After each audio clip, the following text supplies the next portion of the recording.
المقسوم البائر ونصلي ونسلم على خير من نزله من بطون الحرائر التي أخرجت للناس فهدى به كل حائر صلاة وسلاما دائمين متلازمين نعدهما من أعظم الذخائر يوم تبلى السرائر صلاة وسلاما دائمين متلازمين ما دار الفلك ودار الفلك الدائر أما بعد أصحاب الفضائل حبائبنا الأعزاء para habaib وفي مقدمتهم Habib Ali Zainal Abidin bin Husain Al-Attas al-ismu alal musamma. Kula niku nek begitu mendengar nami Ali Zainal Abidin mengingatkan kita pada salah satu putra Sayyidina Husain bin Ali bin Abi Thalib yang tergelari dengan Al-Imam As-Sajjad atau Al-Imam Ali As-Sajjad. Masya Allah, min afqahi baiti Rasulullah sallallahu alaihi wasallam. Alhamdulillah sakit lerek selawatanipun Habib Ali Zainal Abidin luar biasa. Kejadian satu tren, satu hal yang tidak boleh kita lewatkan. Anak-anak muda, saya pastikan bukan dari Simbang Kulon. Anak-anak muda di sana sregep sholawatan ning mboten nate sholat, sregep sholawatan ning mboten nate ngaji. Buktinya di sana, bukan di Simbang Kulon.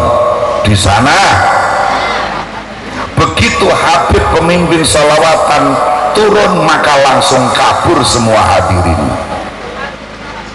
Tidak ada pengajian siapapun. Saya pernah hampir marah karena betapapun saya ini juga ansor, saya juga banser, memang termasuk salah satu pimpinan pusat gerakan pemuda Ansor. Melihat guru kami yang mulia Romo Kiai Haji Mustafa Bisri Rembang atau Allah umrah wa ada masihata wa uluwa wa majid di forum sholawatan rame, satu lapangan bola full. Tapi begitu sholawatan selesai 70% hadirin kabur yang ngaji. Mbah Mus, kalaupun toh hari ini malam ini penjenengan semua kabur, saya tidak akan sakit hati. Wong saya saja kok. Ini Gus Fadlun ini saya kepengen matur kepada kakak-kakaknya. Ini Gus Fadlun ini pernah kecelakaan di Kajen. Kecelakaan apa? Harapan Al-Maghfurlahu, harapan keluarga agung dipondokkan, diasuh oleh Mbah Dullah, Mbah Sahal. Nggak taunya Mbah Sahal dipanggil oleh Allah dan akhirnya dia kecelakaan mendapatkan guru seperti saya. Napa? Terus Gus Fadlun ini kecelakaan untuk guru dia pure kados kula. Tapi kembali kepada kisah tadi, betapa saya sebagai seorang banser kecewa seorang kiai sebesar Mbah Mus ditinggalkan jamaahnya hanya mementingkan sholawatan. Sekali lagi saya pastikan tidak dari Simbang Kulon. Alhamdulillah nyatanipun Habib sampun pinarak dateng dalem. Masya Allah, hadirin masih berjubel sampai penuh nyamuknya. Alhamdulillah. Nah, jadi kembali bahwa kalau sholawatan itu dalam frame doa, dan doa itu adalah mukhul ibadah, diibaratkan ibadah itu tubuh manusia, doa adalah kepalanya. Maka apa gunanya kalau hanya bersolawatan tetapi tidak pernah sholat? Apa gunanya seorang manusia tampan sekali, just like K-pop, you know, apa lagi kados bintang film Korea, Masya Allah, santri Nurul Huda yo kenal bintang film Korea. Nyatane niku foto profil niku gak ono sing dipasang bocah pondok lanang, gak ono. Soalnya yang musik-musik ngene iki gak putih kayak bintang film Korea. Istighfar do, istighfar. Saya 6 kali ke Korea, saya 6 kali ke Korea, bukan pamer. Oke lah, saya niati pamer, nawaitul pamer tidak lillahi ta'ala. 6 kali saya ke Korea. Kali yang pertama, masya Allah, manusia di sana cantik-cantik, ganteng-ganteng. Tapi yang kedua sudah mulai muak, ini manusia atau boneka. Semuanya hasil daripada operasi plastik. Kalau sing kuluk-kuluk ireng-ireng ngono iku nduk ning asli. Senain. Dan mereka adalah kaum pengundur kiamat. Napa? Kaum pengundur. Nggih, niki dawuhipun Mbah Maimun pun kula mboten ngaos, kula namung badhe ngaturke dawuh-dawuhipun para masyayikh mawon nggih. Ugi mangke insyaallah dawuhipun Habib Lutfi. Ini tadi sudah disinggung oleh Gus Fadlun, masya Allah luar biasa. Nggih. Jadi dawuh Mbah Maimun, selagi masih ada yang ngaji kiamat mundur. Kalau nggak percaya, mari kita tutup bersama-sama seluruh pondok. Hari ini hari apa? Hari Sabtu malam Ahad. Mulai besok Senin seluruh pondok di Nusantara ini tutup semua. Saya pastikan Jumat depan tidak ada subuhnya. Jumat depan tidak ada subuhnya, karena konon rencana kiamat itu hari Jumat sebelum subuh. Kepengin jajal? Nek menawa mulane nduk sing cah pondok iku lah ya nduk ya. Diganti foto profile ya. Ojo cah Korea nduk ya. Alhamdulillah, masya Allah. Niku goro-goro kula kepengen memaknai, alhamdulillah sakit kepanggih muwajah kali Habib Ali Zainal Abidin, nama yang luar biasa, dan insya Allah al ismu alal musamma. Para habaib yang lain yang tidak bisa saya aturkan namanya satu persatu, lu iki tulung mukotimah nduk, tulung ngaji iki ya. Mukotimah lagi sepisan mau kecedot nggih. Nggih, insya Allah kula nek ngaji kali kursi ngaten iki 5,5 jam. Para habaib yang lain yang tidak bisa saya sebutkan namanya satu persatu tanpa mengurangi mahabbah ta'zim saya, para kiai, keluarga agung, keluarga besar, pengasuh pesantren Nurul Huda, juga tidak bisa saya sebutkan namanya satu persatu. Banyak sekali teman-teman seperjuangan saya di Ardut Ta'miyah, Ardul Ful wa Ta'miyah, Mesir. Kinanatullahi fil ard, masya Allah, luar biasa. Ada Gus Nurul Haq ya, ada yang lain Mas Burhanuddin, yang lain satunya lagi sampai lupa namanya, padahal akrab semua di sana. Mas Mansur, masya Allah, orang-orang Mesir, pejuang-pejuang Ta'miyah. Anda tahu Ta'miyah? Coro Pekalongan yang Megono ngoten mawon nggih. Nggih ngoten mawon. Alhamdulillah Bapak Ibu wali santri, alhamdulillah banyak wali santri yang rawuh. Saya akan banyak matur kepada beliau-beliau dan adik-adikku yang saya banggakan, santriwan santriwati para pengundur kiamat. Nggih.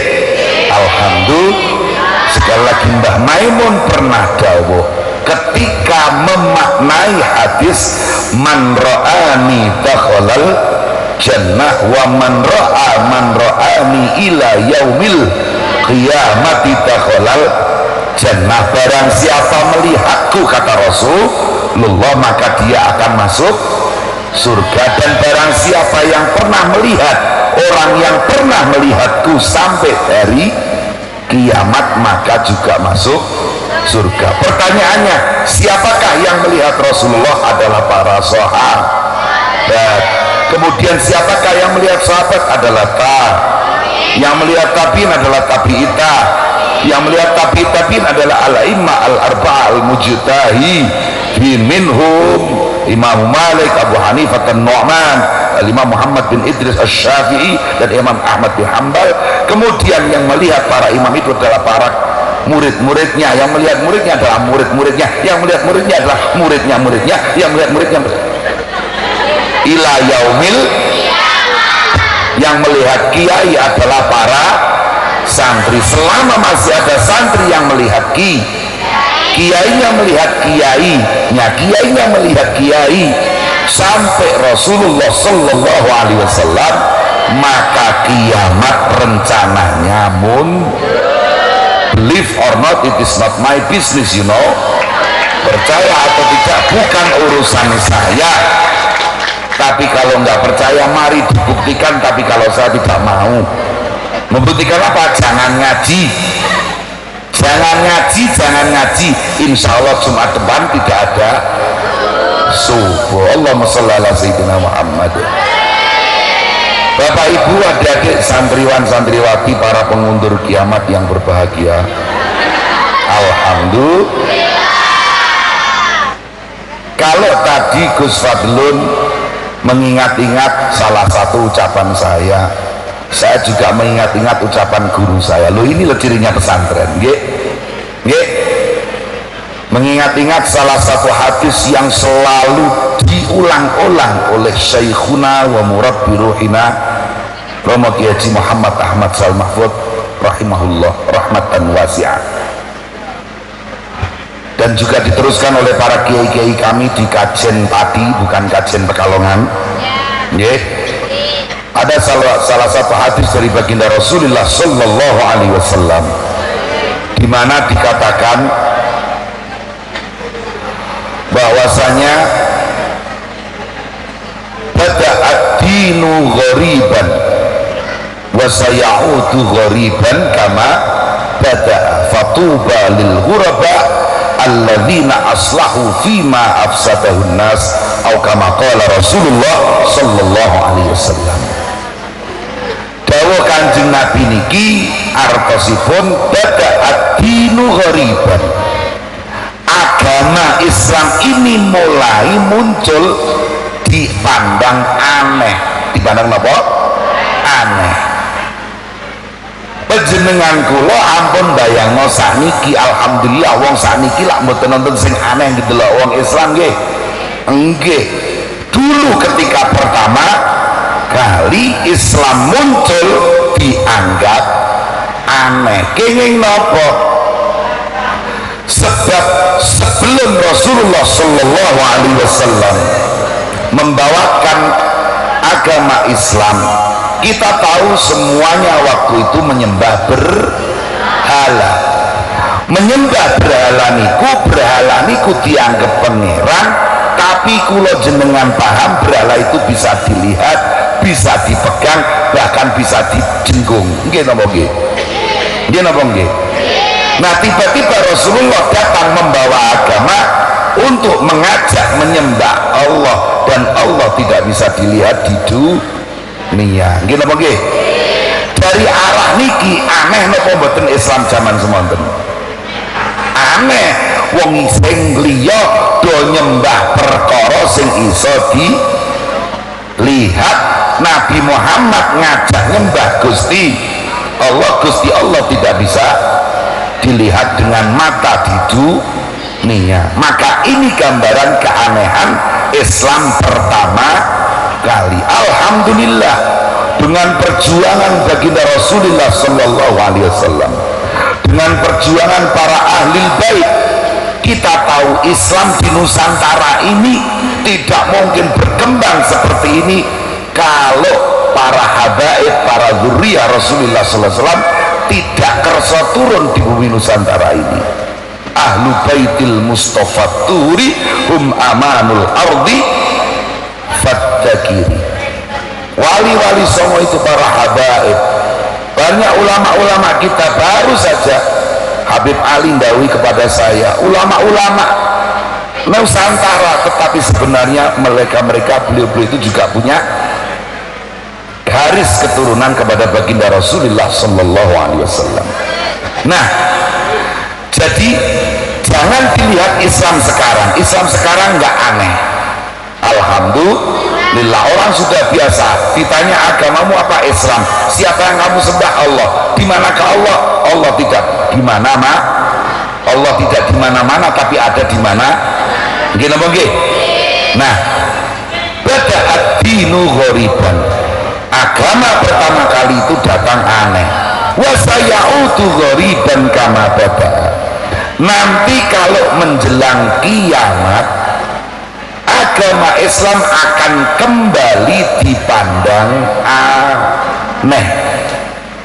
Rumien agama Islam dianggap aneh, sok nek akhir zaman agama Islam juga arep dianggap aneh. Pertanyaane ngeten, kira-kira niki dinten, kira-kira hari ini sebenarnya agama kita itu sudah mulai dianggap aneh atau belum? Jawabannya tepat, sudah.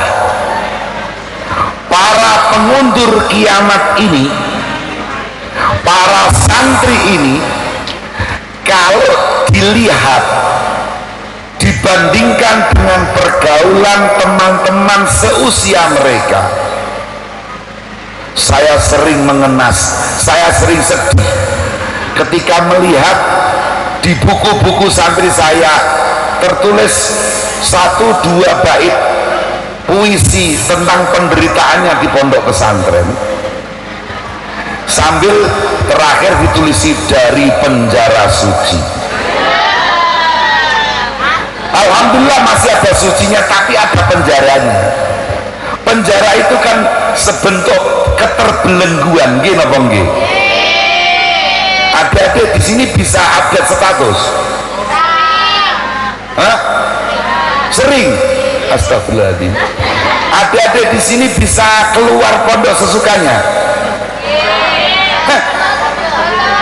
Boten. Adik-adik di sini kerjanya menghafal, kecuali menghafal Al-Quran, menghafal kitab. Iya. Hah? Nggih. Nggih, mbon. Nek menghafal Al-Quran sudah biasa, tapi menghafal kitab niku lho, kira-kira niki dina aneh napa mboten? Aneh. Nek menghafal Quran ana tiyang badhe ngekholi mbahipun ditimbali kon hataman al, tapi nek wong ngapal alfiah kira-kira khol ana hataman alfiah mboten wonten.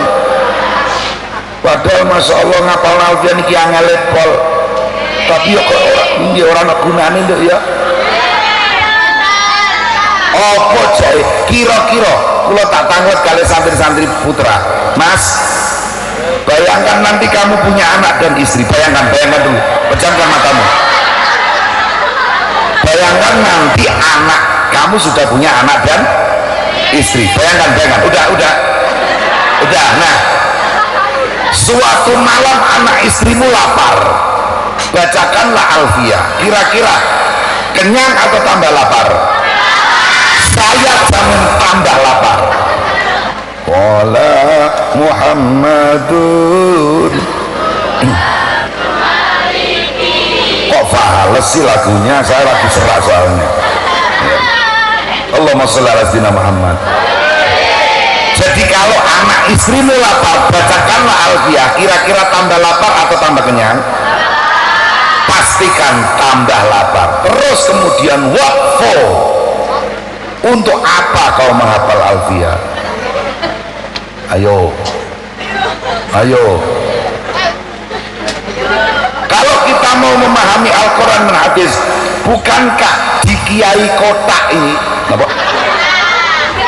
Niki lah kiai kotak nggih. Kiai kok sudah banyak aplikasi, diantaranya Google Translate. Ada teks Arab langsung masukkan di search, begitu enter keluar terjemahnya. Betul? Apalagi Al-Quran sudah sejak lama banyak terjemahnya. Betul? Apalagi hadis sudah banyak terjemahnya. Betul? Sekali lagi, untuk apa kalian belajar sampai menghafal alfiah? Gak ono gunane, useless, you know, unfaedah, you know. No,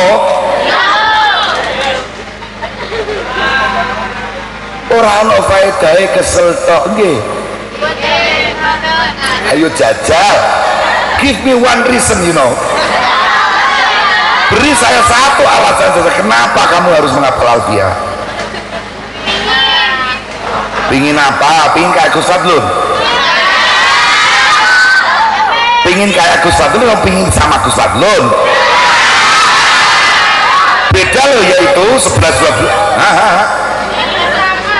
Pingin diambil menantu sama Bunyai. Astagfirullah.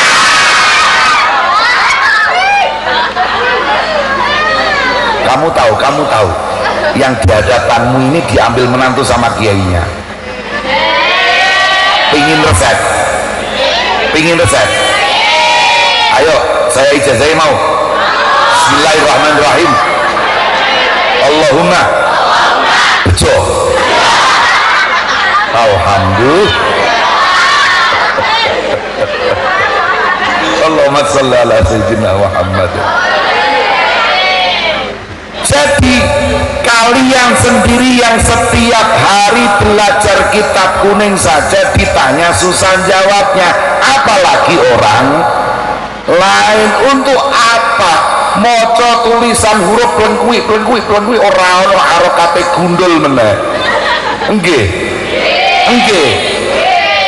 alhamdulillah wis kabehane puji lillahi, iku tetep kagungane Gusti. Anak bojomu ngelah iso mbok wacana ngono iku arep. Tapi adik-adik, tadi doa yang ada dalam Suntut Durar wa fi tara'iqit tibaihi minas salikin. Kalau kita benar-benar cinta Rasulullah sallallahu alaihi wasallam, kalau kita benar-benar ingin memaknai sholawat, tidak hanya sekedar mendengarkan keindahan suara Habib Ali Zainal Abidin atau suara serak saya, sallu ala khairil anam al-mustafa badri tamam. Kalau nggak serak, berani saingan sama Habib Ali. Namat ayuni yauman.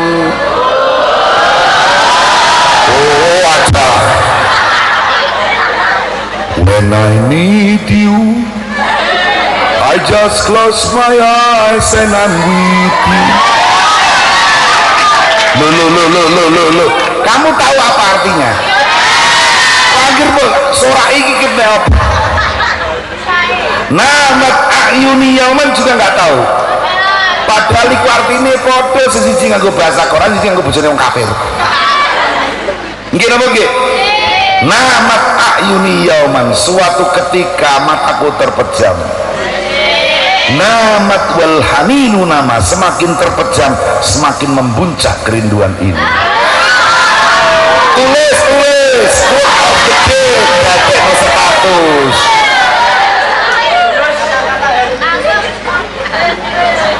When I meet you, ketika aku menginginkanmu, I just close my eyes, aku cukup memejamkan and I'm with you, dan aku seolah-olah bersamamu. Podo tambeten.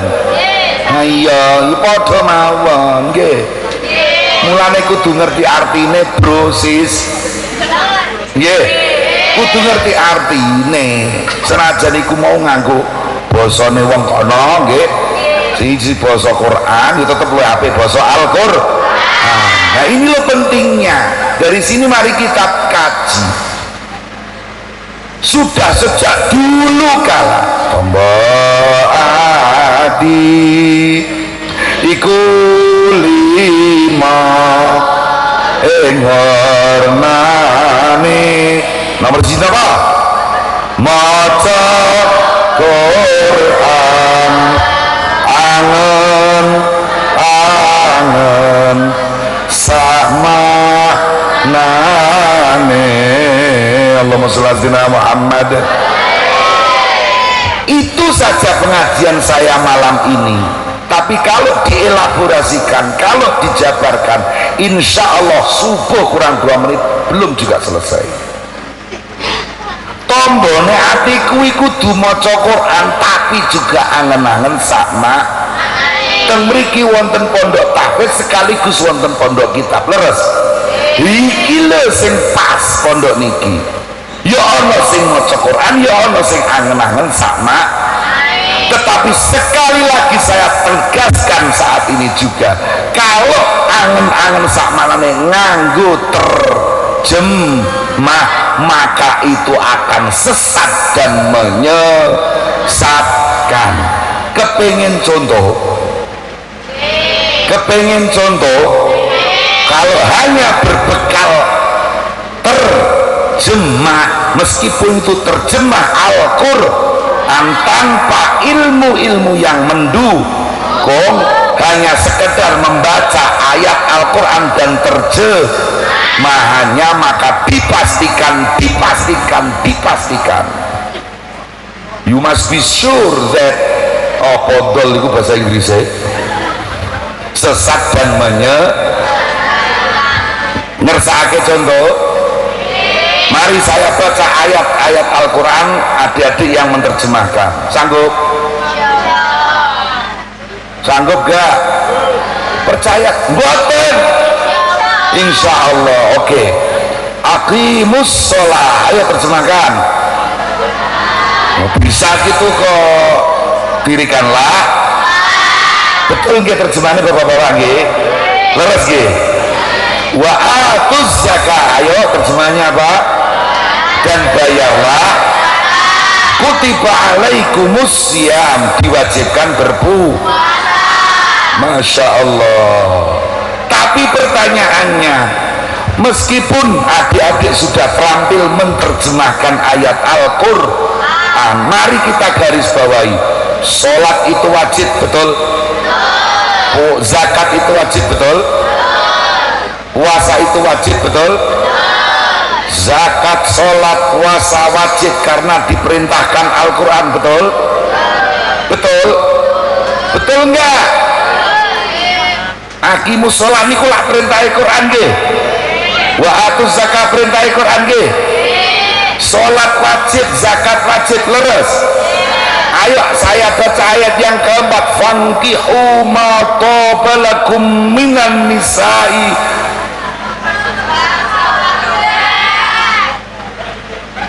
Bukankah ayat ini adalah perintah poligami? Ibu-ibu menang. Ibu mangke nek kondur digoleki ayat niku, golek terjemahane nggih. Dan nikahilah wanita yang kamu suka. 2, 3 atau 4. Perintah poligami napa mboten niki? Sing banter do ben krungu ibu-ibu. Perintah poligami, betul?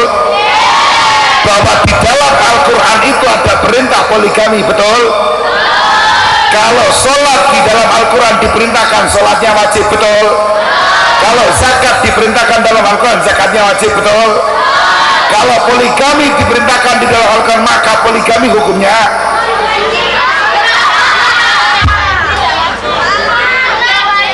kok iso jadi stiker WA kof alif shot nggih, stiker WA duwe ya tak kirimi ngono ora duwe. Kok bisa sama-sama perintah di dalam sholat, zakat, puasa Ramadan diperintahkan Allah di dalam Al-Quran, poligami juga diperintahkan Allah di dalam Al-Quran, betul? Maka poligami hukumnya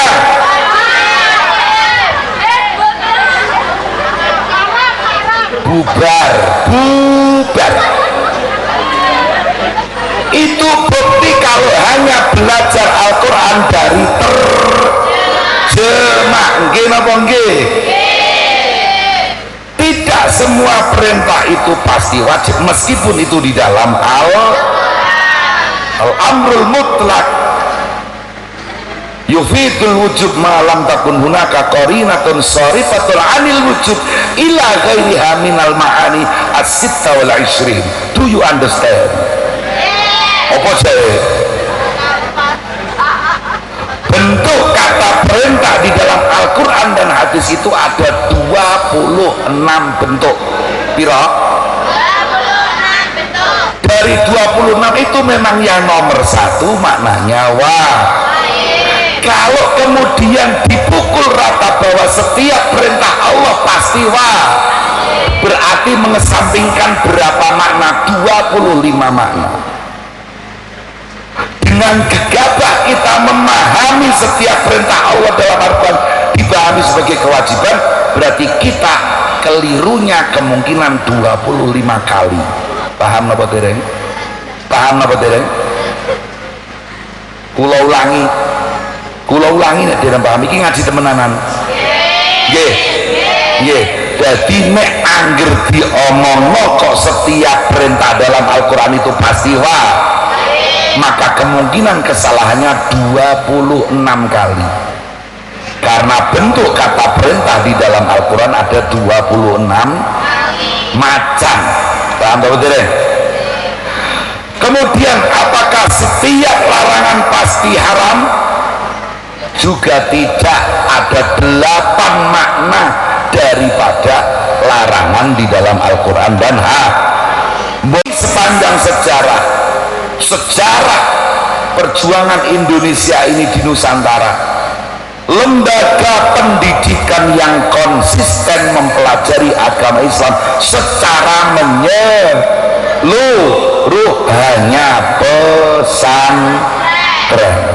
Enggih.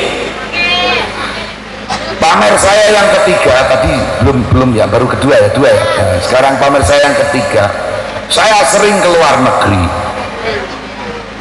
dimintai tolong oleh bapak-bapak dari Badan Nasional Pemberantasan Terorisme untuk memberikan penyuluhan kepada saudara-saudara kita orang Indonesia yang di luar negeri tentang apa? Bahayanya radikalisme. Bahayanya apa? Radikalisme.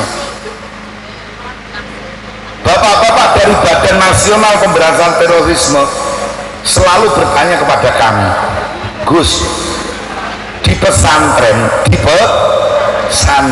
itu juga dipelajari kitabul jihad, gini apa nggih? Mulai dari takrib sing paling cilik sampai Fathul Wahab, Fathul Mu'in, Fathul Izar. Kok paham aja gue iku? Semuanya mempelajari kitabul jihad, tapi kok mboten nate dari pondok muncul teroris, betul? Nggih napa nggih? Dari pondok pesantren, tapi syaratnya pondok pesantren sing asli. Pondok pesantren sing asli itu napa? Sanate cetok. Simbah Yai dulu muridnya siapa, muridnya siapa, muridnya siapa, niku sanate cetok. Ora kok nganggo kiai kotak, ora ana sanate. Kiai kotak niki nek jenengan takoni sanate kondi, Allahu a'lam, mungkin kok nggone Ustaz WhatsApp ning nggone Habib YouTube. Nggih napa nggih? Ora ana sanate. Nek ora ana sanate berarti ora ana guru. Nek gak ana gurune berarti man lam yakun lahu syaikhun fa syaikhuhu syai. Sing ora duwe guru berarti megurune karo sing banter karo. Nggih napa nggih? Meskipun seolah-olah dengan orasi yang sangat memukau,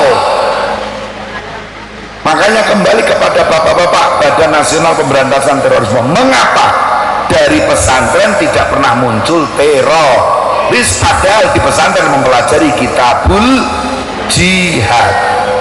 Saya tanya balik, Pak Jenderal, penjenengan kepingin jawaban serius atau kepingin jawaban yang humor saja?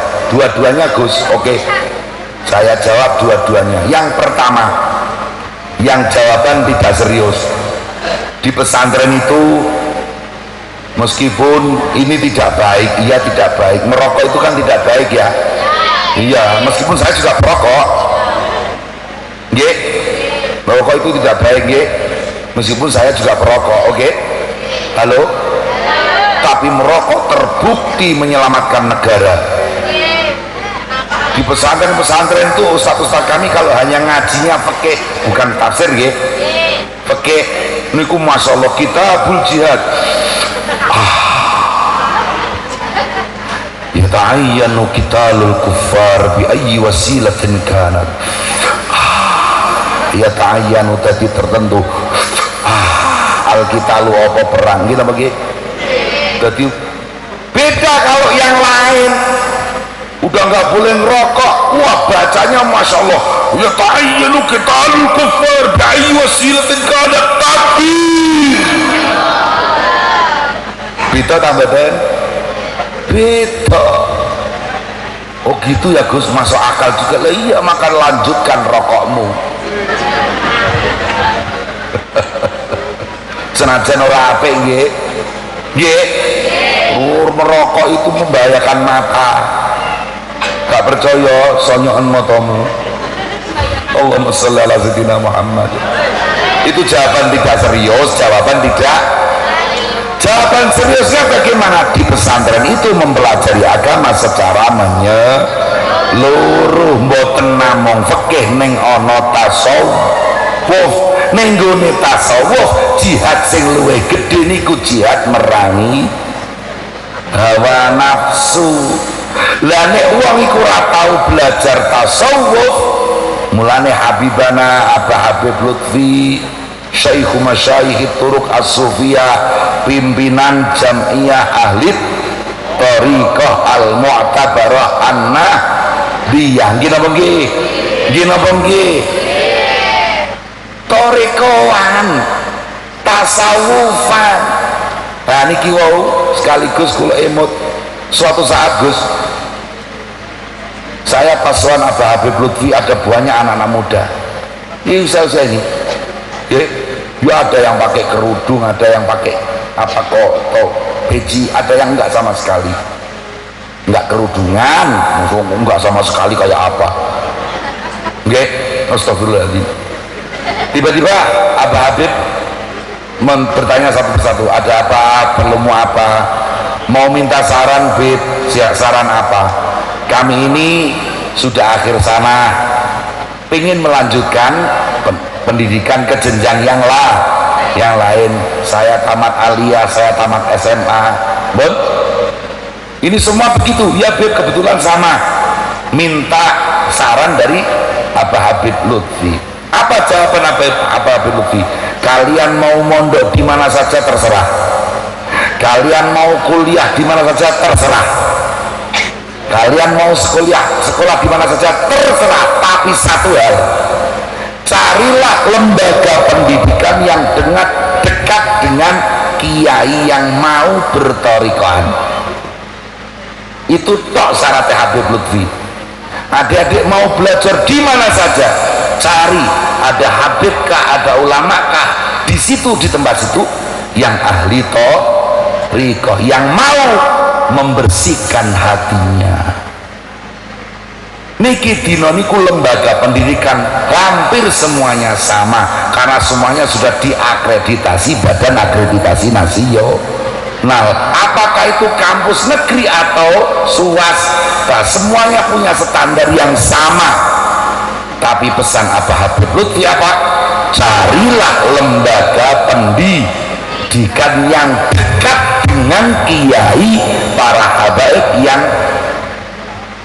mau berthariqahan, yang mau bertasawufan. Karena penyelamat hidup ini adalah bagaimana, kembali tadi, tombo ati iku limo ing mernane. Nek memahami Quran nangen sak maknane, oleh memahami tidak hanya sekedar dari terjemah. Masya Allah. Iki berikutnya giliran untuk Bapak Ibu wali santri. Sebentar lagi mereka pulang liburan, betul? Nggih, nggih. Nah niki waspada Bapak Ibu, kula kepareng matur putra putrine jenengan santri-santri niki mangke nek liburan wangsul dateng dalemipun piyambak-piyambak, ampun dimasake enak-enak.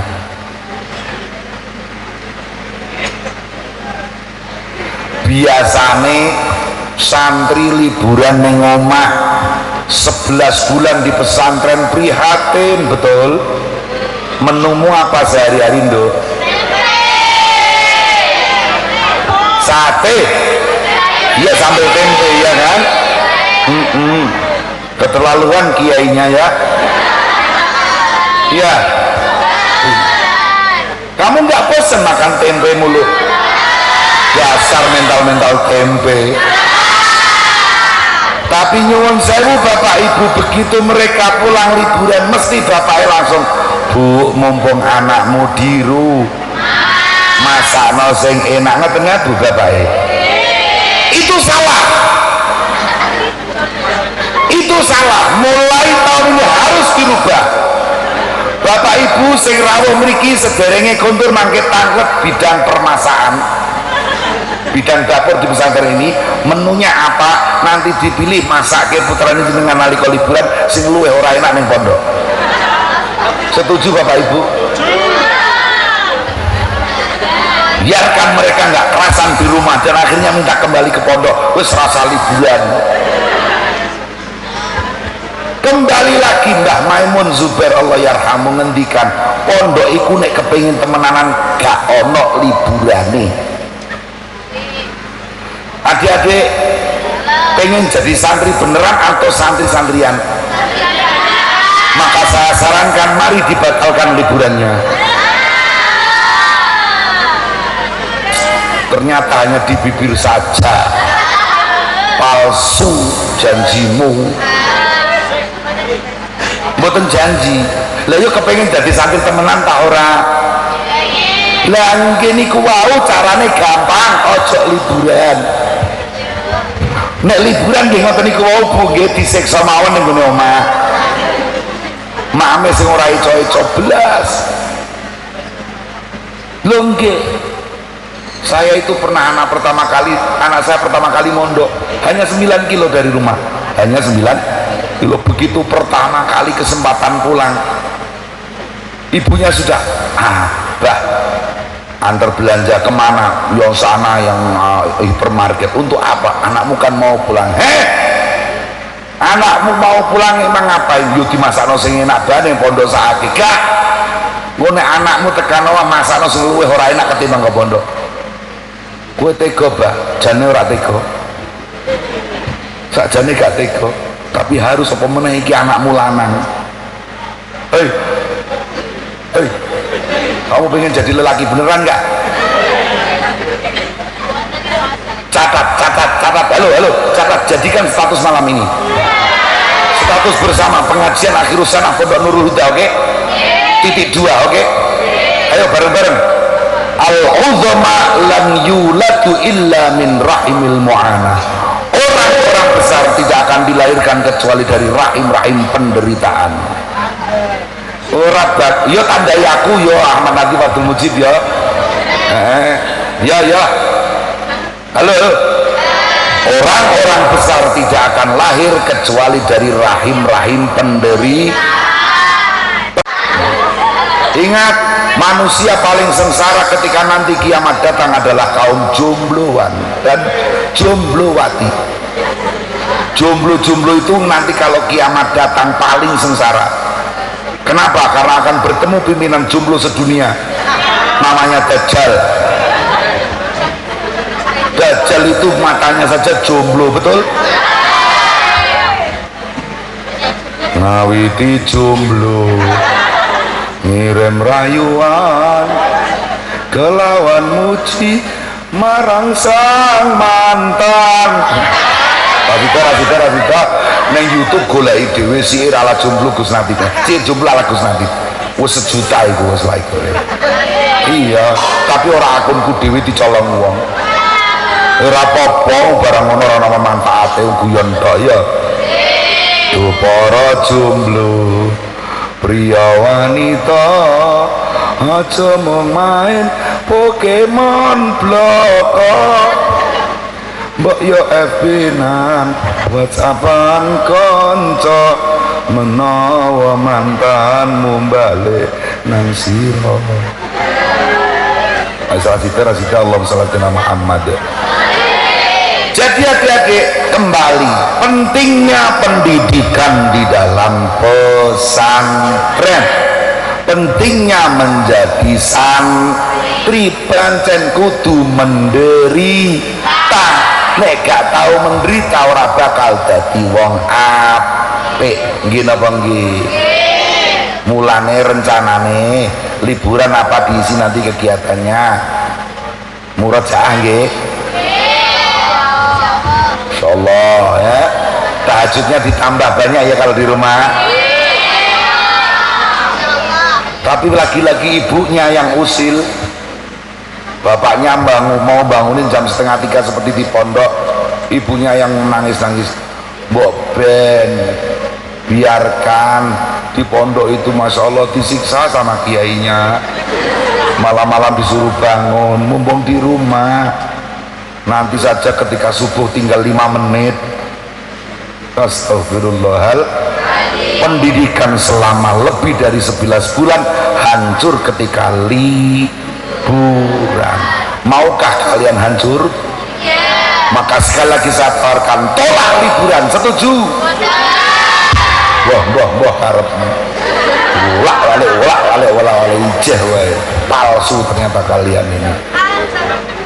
Selanjutnya adik-adik, dalam ranah yang lebih luas, mari sesekali kita berpikir kosmopolit. Wow, mari sesekali kita berpikir tidak hanya tentang Simbang Kulon, tidak hanya tentang napa menika Pekalongan, tidak hanya tentang Jawa Tengah, tidak hanya tentang Indonesia. Mari berpikir tentang dunia.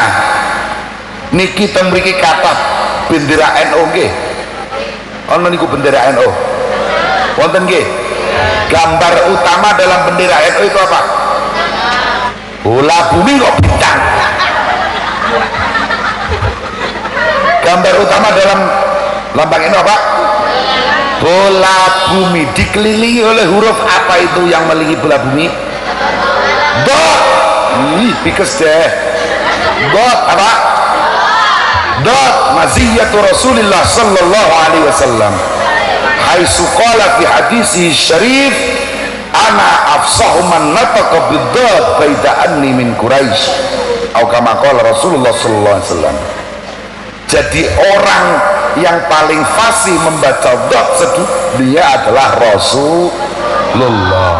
Nah, itu isyarat bahwa ajaran Rasulullah oleh Nahdlatul Ulama ditugaskan kepada Nahdlatul Ulama untuk disebarkan mengelilingi dunia, karena Nabi kita fungsinya rahmatal lil alamin. Adik-adik, dunia itu kalau dipikir-pikir seperti kalian kaum muda suka galau, betul? Dikit-dikit update status gitu kok, iya kan? Iya, sialnya ya begitu buka Facebook langsung ditanya apa yang kamu pikirkan, betul? Langsung curhat, masya Allah, naudzubillah min dzalik. Nah, jangan hati-hati. Nah, maksud saya begini, bahwa dunia semuanya itu ternyata juga seperti anak muda, suka galau. Kegalauan dunia sudah pernah meletus 2 kali, perang dunia pertama dan perang dunia kedua. Pertanyaannya, apakah ada rencana kita menunggu perang dunia ketiga? Tidak. Semua pihak di dunia ini sepakat jangan sampai apa? Ada perang dunia ketiga. Dunia selama itu mencoba mencari pemimpin. Wong sak ngalam donya kepengin golek sapa sing kira-kira iso mimpin dunya supaya ora sida perang dunia ketiga. Nah, pamer saya berikutnya. Selama saya berkeliling ke seluruh penjuru dunia ini, saya temukan satu hal, bahwa dunia dari ujung barat sampai timur, coba terus utara karo selatan soalnya kutub do. Nggih. Dunia dari barat sampai timur hampir sepakat bahwa hanya orang Islam yang akan mampu memimpin dunia supaya tidak jadi perang dunia semua-muanya hampir sepakat sak ngalam dunia wis do mulai percaya sing bakal iso menghindarkan dunia dari perang dunia ketiga itu adalah orang Islam. Paham nggih? Paham nggih? Pertanyaan berikutnya, Orang Islam itu banyak macamnya. Gitu begitu. Ono sing pondokan, ono sing ora pondokan, gampangane ngoten mawon nggih. Nah, dari dua macam besar orang Islam ini, manakah yang paling mampu memimpin dunia? Gak ono meneh orang-orang pesantren. Saya di Israel, masa pernah neng Israel kula. Nggone wong kafir, nggone wong Yahudi. Enggak, nganggo seragam Banser. Wah, top pokoknya. Tidak pernah saya bangga memakai seragam Banser kecuali ketika saya di Israel. Loh, lah apa ning nggone Israel? Saya berdialog. Kita ini mau perang atau mereka ternyata tahunan. Mereka mendengar kira-kira NU itu punya pasukan paramiliter berapa. Saya jawab waktu itu 6,5 juta. What a crazy organization katanya. Apa meneh itu? Organisasi gila. Kami saja Israel hanya 9 juta manusia, pasukane wong NU iku 6,5 juta. Iku sing nganggo seragam, ijek sing durung orang nganggo seragam. Mereka baru tahu bahwa kita ini besar. Mereka tahu Banser itu lagi 6,5 juta, durung Rijalul Ansor. Rijalul Ansor biasanya ahli wirid, muridnya gak ketok kabeh. Jin napa? Jin nek demo dijak kabeh. Yo sithik mulane nek niku nek demo sithik kita sithik, tapi ku akeh iku. Soale jin, kenapa kok jin? Soale ben orang golek nasi bungkus karo napa? Karo apa jenenge? Karo spesial uang. Nah itu adik-adik, dunia sedang menanti peran kita. Sedang menanti peran siapa? Kaum santri. Karena mereka semakin tahu ajaran Islam yang benar-benar rahmatan lil alamin itu dikaji di pesantren secara menyeluruh. Makanya dari itu adik-adik, kembali kepada sabda baginda Rasulullah sallallahu alaihi wasallam di awal tadi. Jadi kalau bada dinu ghoriban wa sayaudu ghoriban kama bada. Kalau dulu Islam dianggap aneh, kemudian alhamdulillah dikenal luas, kemudian pada akhir zaman Islam kembali akan dianggap aneh. Tapi Rasulullah sallallahu alaihi wasallam berdawuh, tuba lil ghuraba, berbahagialah orang-orang yang mau aneh. Artinya apa? Berbahagialah kaum santri. Kaum santri yang ngapalin Alfiyah, yang ngapalin Al-Quran, yang menderita di pojok penjara suci. Betul? Betul? Berbahagialah kalian. Rasulullah sendiri sudah menyatakan, tuba lil ghuraba, bejo banget wong sing gelem aneh ning gone akhir zaman. Apa tidak aneh? Masya Allah. Apalagi ya Allah Gusti, lihat yang cowok-cowok itu makannya di tapsi ya. Nggih, tapsi napa nih? Nampan. Makannya di nampan, Masya Allah. Banyak yang kudisan, gudiken. Nggih. Wong mondok ora gudiken, ora mondok nggih. Nggih. Kula niku sakake petugas puskesmas angger penyuluhan kesehatan kulit di pesantren bingung iki diobati apa ijek wae gudiken ya. Nggih. Kula tetep sakake niku tiang-tiang puskesmas. Yang penting adik-adik tetaplah berbahagia. Bangga bukan untuk takabur, bangga untuk bersyukur bahwa kalian ditakdirkan berada di lembaga pendidikan yang bernama pesantren, yaitu lembaga yang sudah terbukti sepanjang sejarah. Sekali lagi apa tadi? Mempelajari Islam secara menyeluruh. Ada metodologinya, ada sanadnya, lengkap sekali. Kita memang tidak boleh merasa paling benar. Nah ini yang quote terakhir ada dicatat. Ini quote penting ini. Kita memang tidak boleh merasa paling benar. Gak boleh orang pesantren merasa paling baik, tidak boleh. Tapi setidaknya kita punya cara untuk mencari kebaikan dan kebenaran. Nek wong liya nyuwun sewu sing ora tau mondok nyuwun sewu, faktanya tidak punya cara untuk mencari kebenaran. Mencari kebenaran dari Al-Quran dan hadis tidak punya cara seperti orang pesantren. Memang semua kebenaran hanya milik Allah dan Rasul rusulullah. Tapi sekali lagi pesantren punya cara untuk menemukan kebaikan. Semoga kebaikan dan kebenaran itu akan selalu bersama kita, amin ya rabbal alamin. Hadanallahu wa iyyakum. Mohon maaf atas segala kekhilafan dan kekurangan. Sebetulnya saya masih ingin berlama-lama dengan kalian, tetapi kondisi suara sudah mulai serak. Besok langsung ke Kendal pamer berikutnya ya, sampai sebelum duhur. Setelah duhur harus kesini lagi kemana, gedung MBC, sampai sore langsung ke Pati. Di Pati sudah ditunggu lagi, masya Allah, lagi laris deh. Iya, kalender saya itu nggak ada yang kosong. Kalau kosong ya kiamat kok gitu apa gitu. Kalender kosong lah kiamat gitu. Lu iyalah, iya. Alhamdulillah kalender kita enggak kok, belum kosong, dan semoga masih lama, setidaknya setelah kalian nikah, amin ya rabbal alamin. Hadanallahu wa iyyakum, wallahul muwaffiq ila aqwamit thoriq. Wassalamualaikum warahmatullahi wabarakatuh. Al-Fatihah. Bismillahirrahmanirrahim. Alhamdulillah.